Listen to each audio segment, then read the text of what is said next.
માનનીય સંચાલક સાહેબ શ્રી, શિક્ષકગણ અને મારા વાલા નાના નાના ભૂલકાઓ, આજે હું તમને એક સરસ મજાની એવી બાળ વાર્તા કહું તે તમે ધ્યાનથી સાંભળો એવી મારી નમ્ર વિનંતી।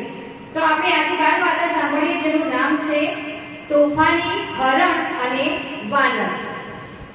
આ હરણનું નામ હતું છોટું હરણ અને વાનરનું નામ હતું મોટું વાનર। વાનર એટલે વાંદરો, બરાબર। તો એક ગાઢ મોટું જંગલ હતું। એ જંગલની અંદર બધા જ પ્રાણીઓ, પશુ પક્ષી પ્રાણી બધા જ હળી મળીને ત્યાં રહેતા હતા।